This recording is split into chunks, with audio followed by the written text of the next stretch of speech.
Selamat datang di channel Tiara Java. Selamat bergabung pada Anda yang baru menemukan channel ini. Hari ini 12 Juli 2024. Saya melakukan penyemprotan pertama tanaman kubis.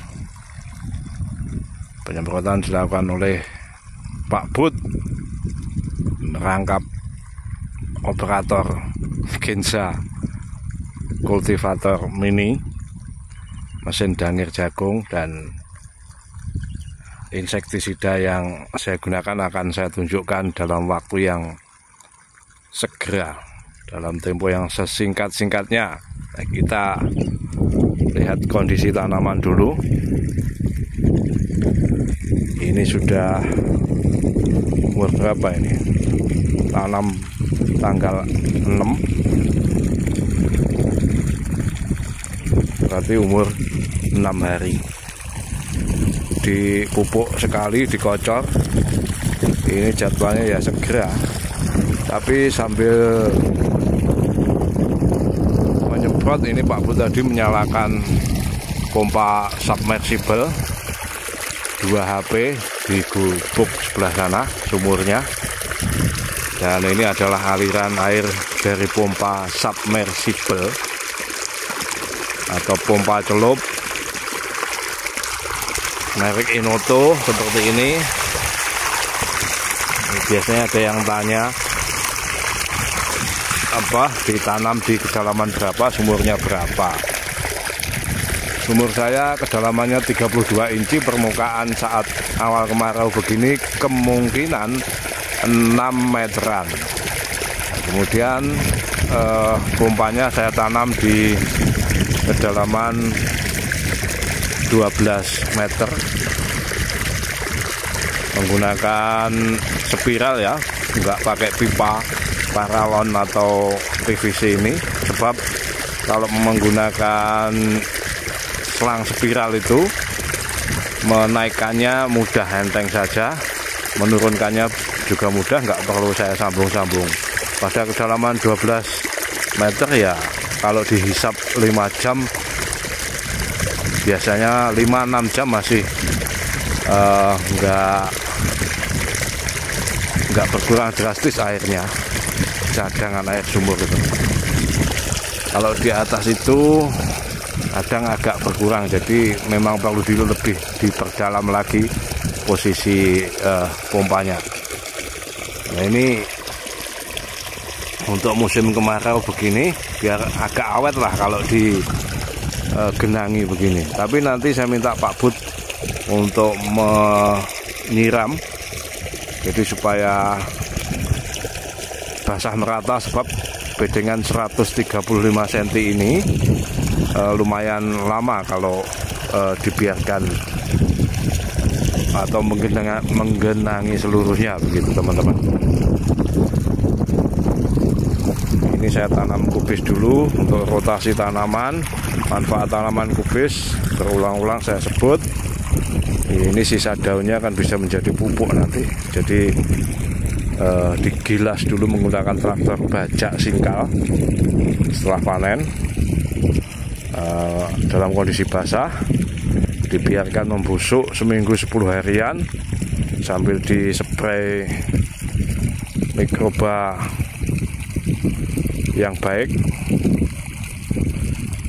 Kalau sebisa mungkin sih pada hari ke-4 atau ke-5 setelah pembajakan itu dibasahi lagi, sehingga mempercepat pembusukan daun.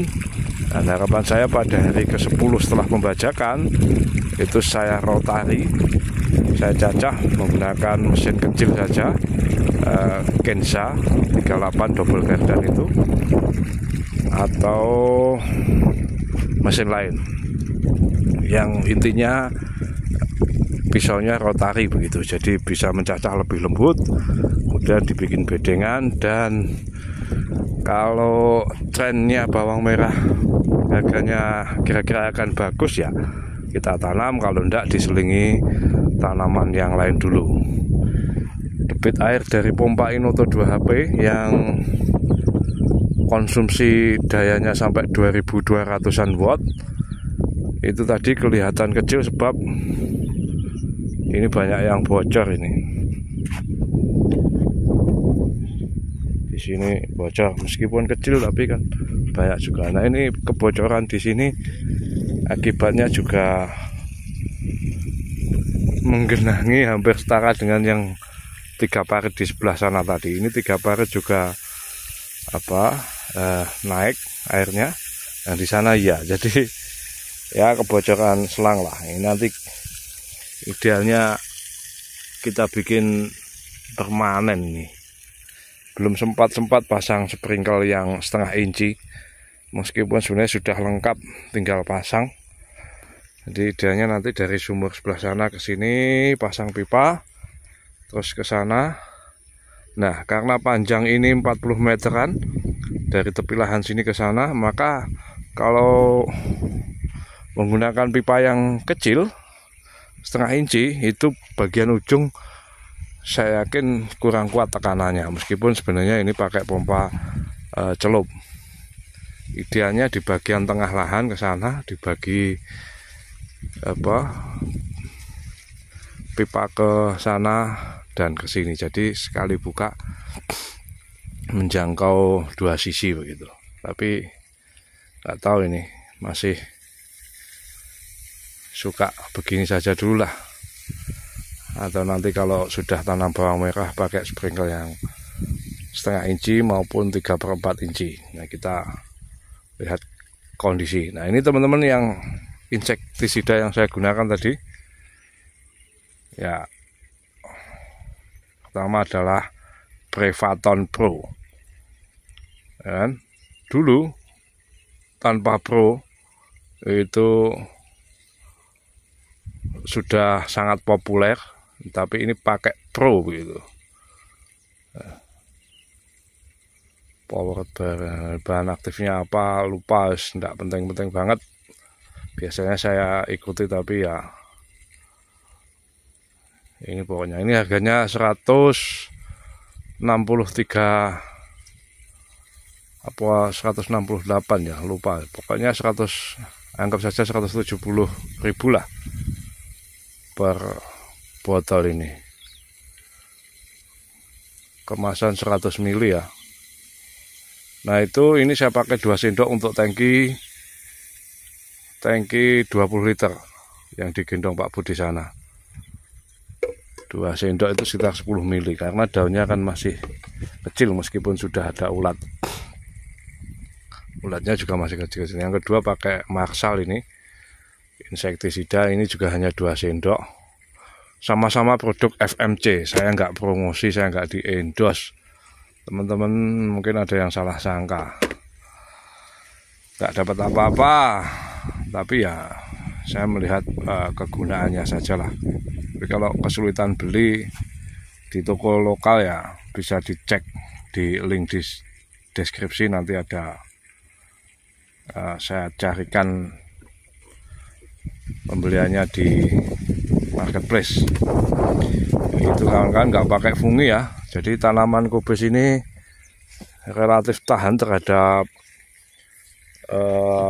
jamur pada musim kemarau. Sebenarnya ya tanaman apapun, tapi kalau bawang merah kan sangat sensitif.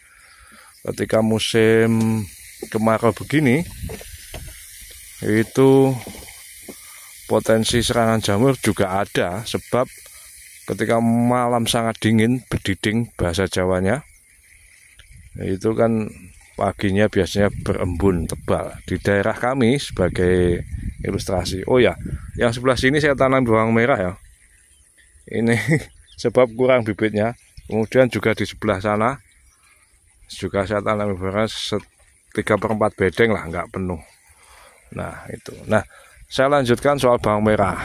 Perawatan bawang merah di desa kami, saya tidak bicara seluruh Blitar, tapi hanya di desa kami itu cenderung sulit, sebab potensi gumpalan awan kabut itu sering muncul setidaknya pukul 2 dini hari saat masih gelap itu sampai pukul 5:30 sampai jam 6. Jadi di perbukitan yang kecil itu tingginya hanya 330-an meter dari permukaan laut itu sering tidak kelihatan kalau pagi karena tertutup embun kabut. Nah, ketika agak siang dia turun begitu. Nah itu kalau bawang merah di sini nggak dispray tiap hari, ya saya pengen lihat hasilnya. Punya teman-teman di sini yang perlakuannya sangat disiplin, jadi dispray tiap pagi itu ya sangat bagus. Lain hari saya tunjukkan.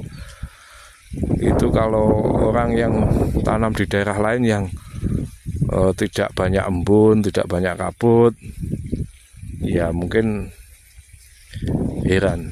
Tapi di sini begitu kawan-kawan. Memang tantangannya adalah embun. Sebenarnya ketinggian di daerah kami ini hanya 160-170 meter dari permukaan laut. Tapi nggak tahu kok begitu. Jadi biasanya kan yang dingin, kawasan dingin itu yang semakin tinggi. Tapi di sini memang kenyataannya begitu. Nah, kalau ada yang sombong nyepray kok tiap hari misalnya, ya silakan coba tanam di daerah kami, di desa kami terutama begitu. Kalau di desa lain di Kabupaten Blitar mungkin akan berbeda. Silakan tanam di sini kalau berani nyepray, tidak disiplin. Gitu kawan-kawan, yang bisa saya bagikan. Kita sarapan dulu.